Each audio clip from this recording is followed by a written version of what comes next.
Bismillahirrahmanirrahim. Assalamu alaikum. It is our English compulsory for BS.c. Today we are discussing the essay Right and Wrong by C.S. Lewis. First of all, let us take the introduction to the author. C.S. Lewis is a famous professor of English language. He is the author of many widely read books on Christianity and literature.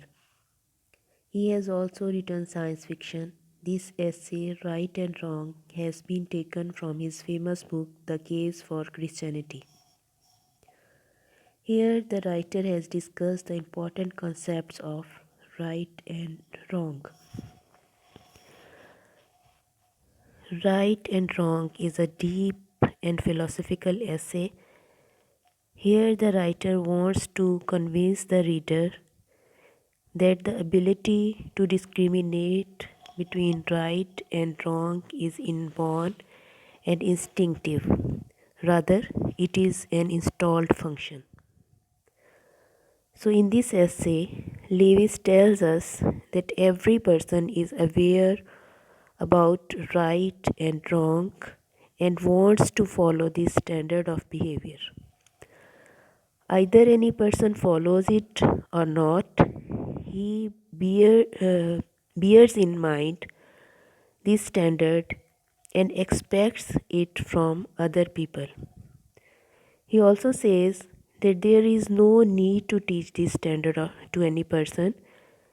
This shows that everybody has in his mind some kind of standard of behavior, and he wishes others to conform to it. The writer believes that all human beings have a clear-cut view of what is right behavior and what is wrong behavior.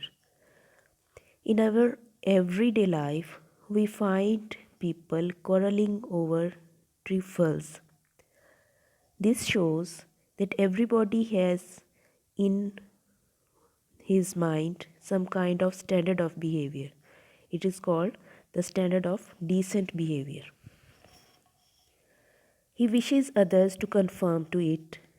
In a quarrel, both the parties have in mind some kind of law or rule of fair play or decent behavior. So, quarreling means trying to show that the other man is in the wrong. So, he provides us examples to prove his point also, because he is of the view that the concept of right and wrong is instinctive and inborn. So, how the people behave in everyday life and say some things to each other, one another, in daily routine life when they feel that the other is at wrong. Here are some examples the writer has given from everyday life. We listen to the people saying, "That is my seat. I was there first."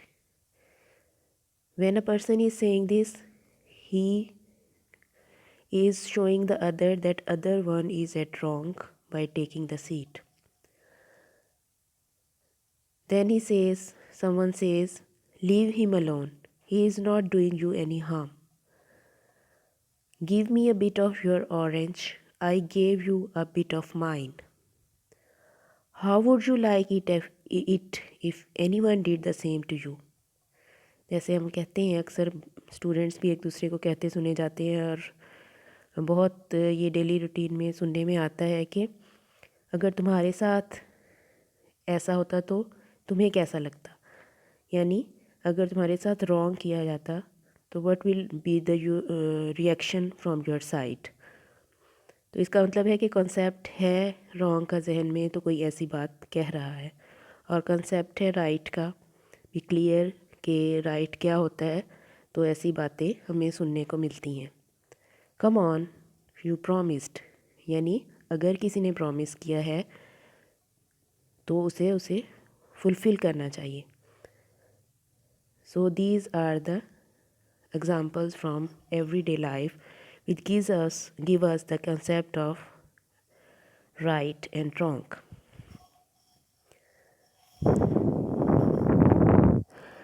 So when the other person, instead of replying in a rude manner, tries his best to make the first person realize that his act is not against the standard of behavior, he will make some lame excuses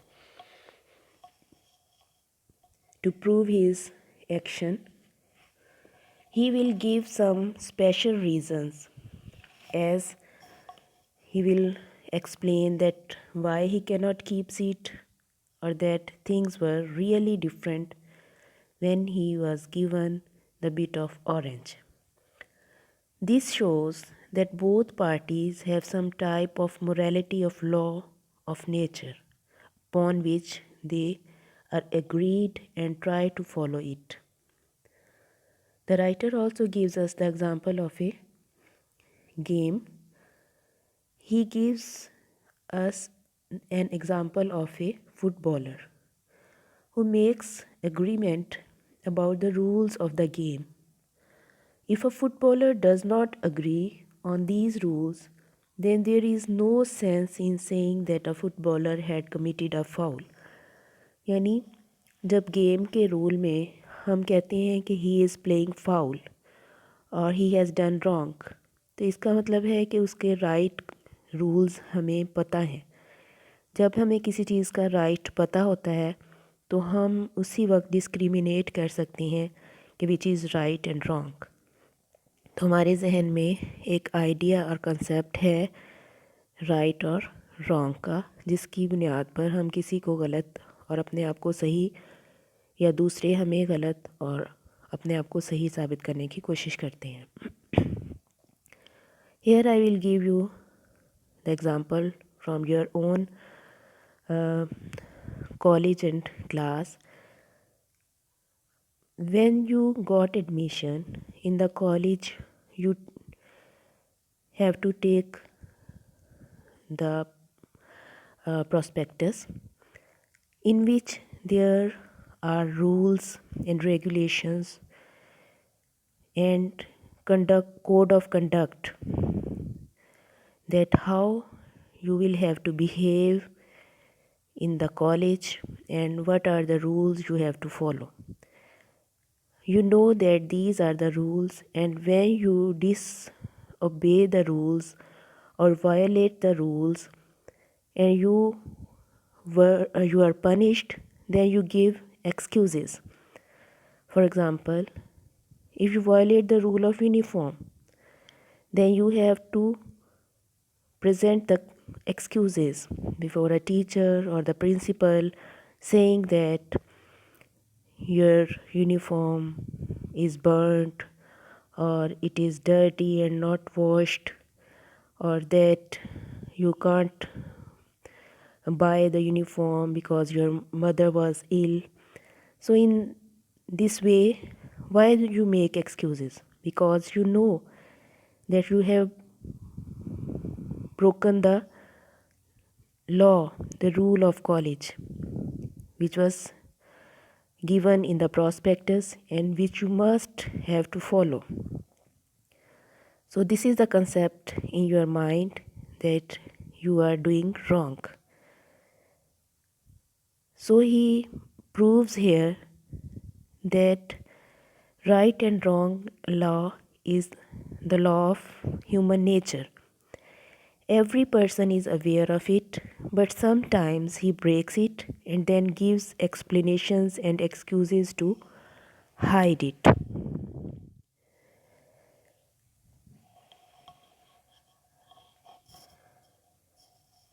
What is law of nature? The writer says that in the past the law about right and wrong was called the law of nature. Today, by the laws of nature, we mean laws working in the outside nature, such as gravitation or heredity. But the old thinkers called the law of right and wrong the law of nature. They meant the law of human nature as the law of nature. We know just as the universe is governed by some laws, human beings are also governed by some laws. The difference between these laws is that man can choose either to obey the law of human nature or not. But they need not to be taught them. So we can say that law of human nature is the law of decent behavior. How one should behave living in the society and how one should behave according to the moralities and according to the rules of the societies. So there are some objections on the law of nature. Some people have objections on this law of nature.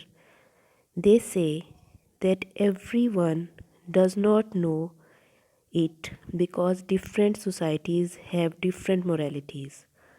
The writer admits that they have only slightly different moralities, but as a whole, the law of nature is common to all human beings. For example, nowhere are people admired for running away in the battle.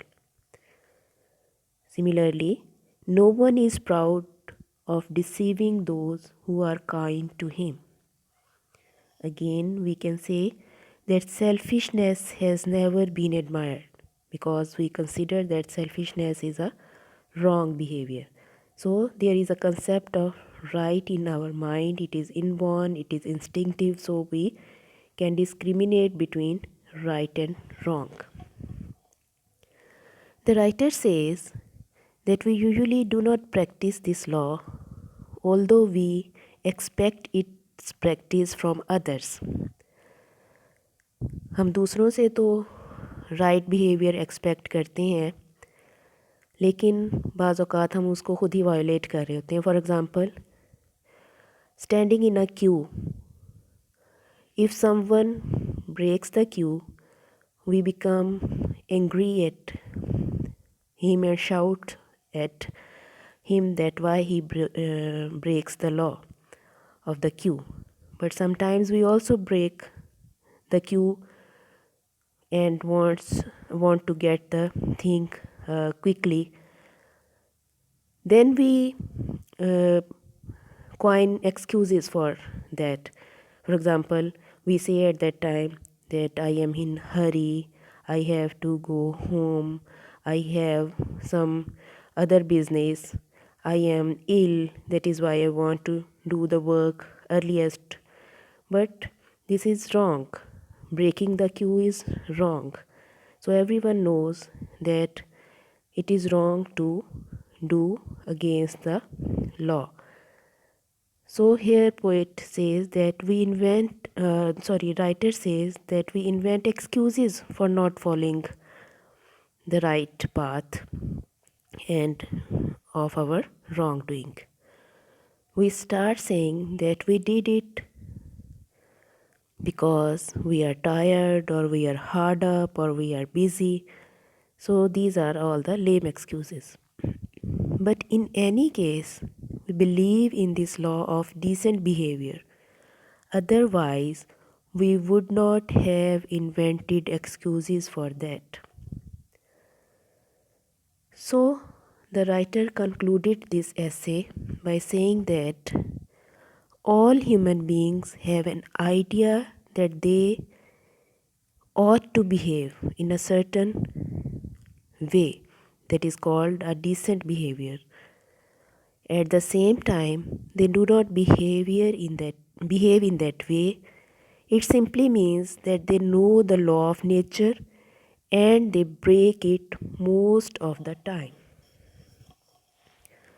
So, in this way, the writer wants to clear the concept of right and wrong, which is very important concept and which is very useful in our day to day life. And we have to observe the we should observe the right behavior, and we should observe the decent behavior in our daily routines. As far as the questions of this chapter are concerned, the first important question is, how does C.S. Lewis distinguishes between right and wrong? So you have to describe the distinguish how the how the writer has distinguishes between right and wrong. The other question is, recapitulate Lewis' reasons for believing that there is a law of nature and there is real right and wrong. So prepare your assignments, and then I will check those assignments inshallah. Okay, this is all about today's lecture. Allah Hafiz.